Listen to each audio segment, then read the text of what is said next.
Hello everyone, it's David from Automotive Press. I have 2023 Honda Passport here, and this is a bit of a unique vehicle because it's not quite as big as a Honda Pilot, and obviously it's a little bit larger than the Honda CR-V.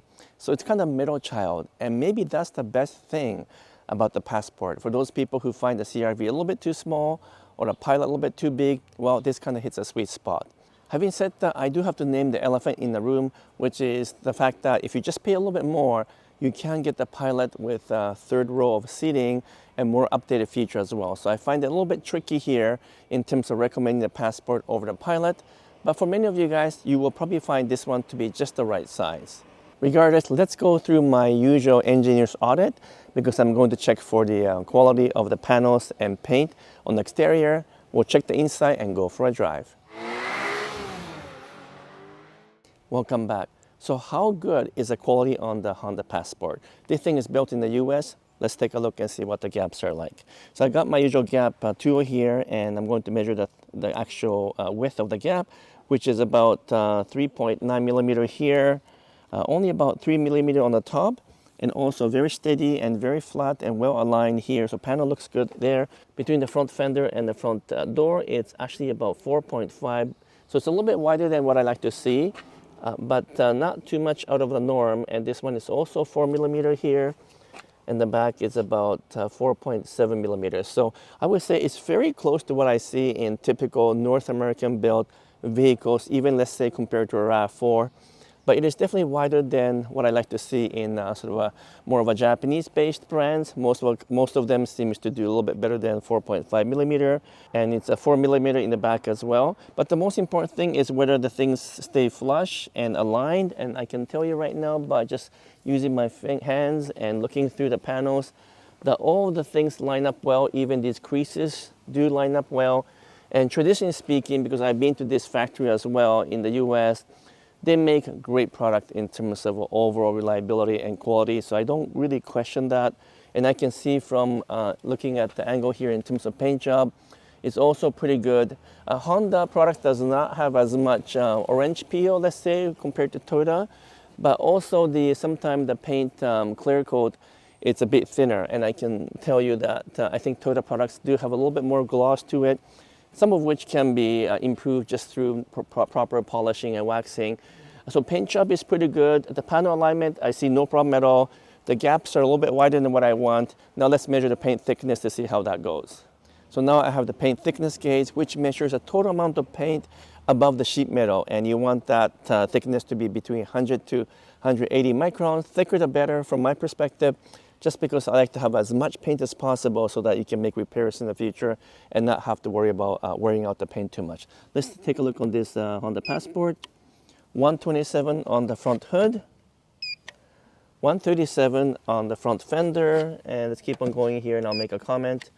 123, so it's pretty consistent, and 116 microns. These are, by the way, in microns. And 121, so it's pretty well consistent.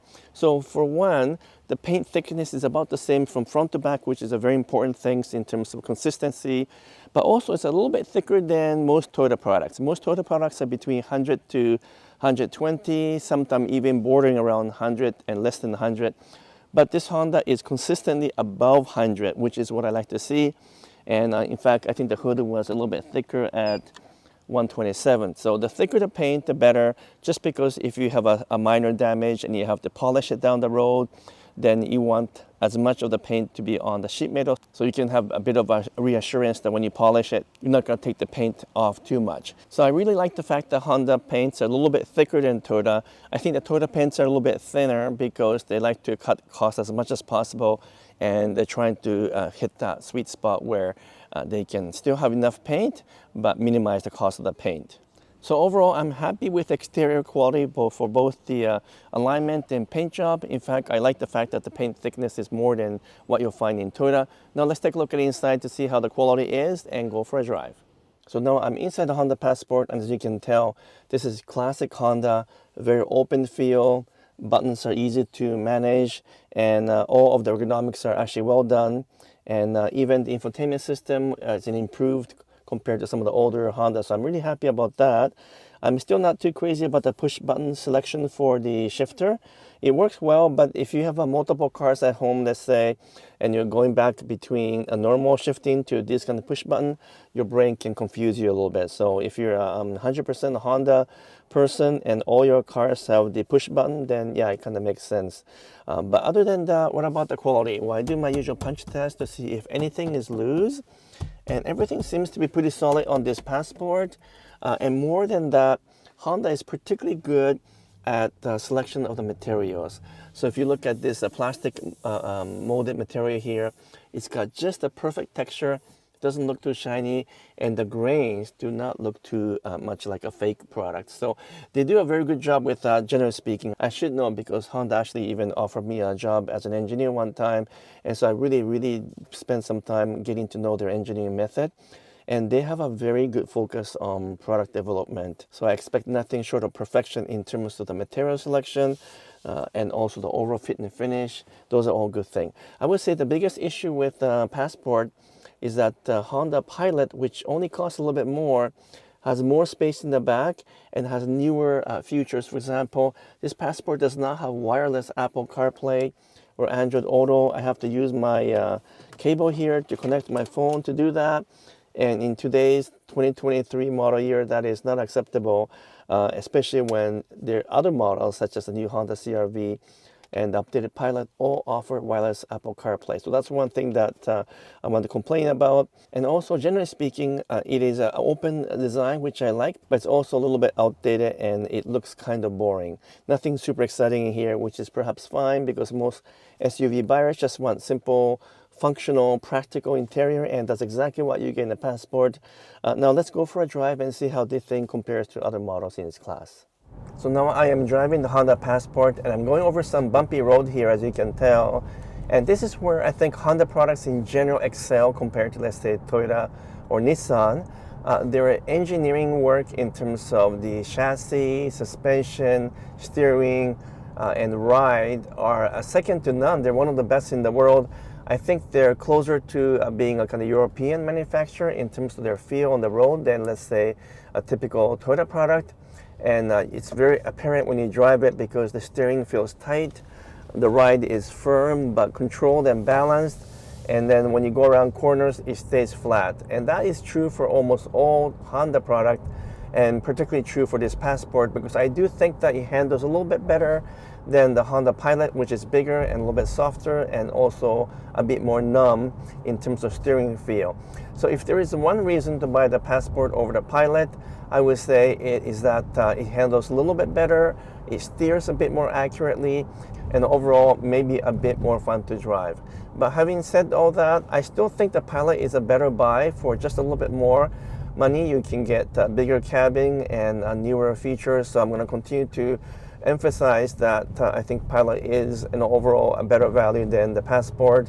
But when you drive the Passport, there's no question that this thing handles well and it's more agile than many of its competitors. So if you compare to, let's say, a Toyota Highlander, for example, this is more agile, it feels more accurate on the road, and it's not as loose or numb as most Toyota products, which tend to be really very much on comfort side.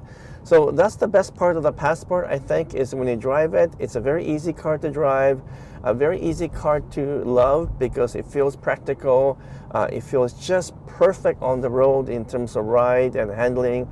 And I think people who love Honda products, especially those people who, let's say, bought a CR-V and they want to move up to something bigger, well, they're going to absolutely love the Passport because it represents everything that you might like about the CR-V, but just a tad more space, a little bit better quality ride, perhaps even a little bit better steering feel and so forth, for not much more in terms of price.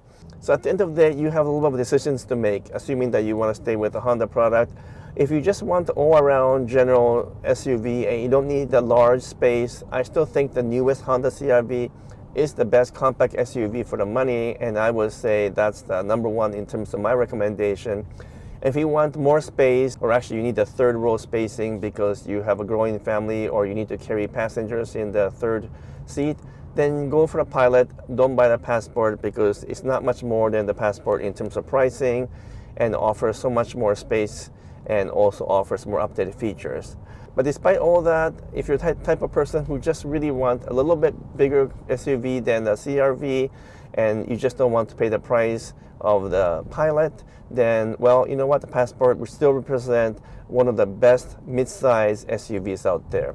So what do you think of my comments and my engineer's review of the new Passport? I'm very interested in hearing some of your comments. Would I pick this over a Highlander, let's say, or let's say a Venza?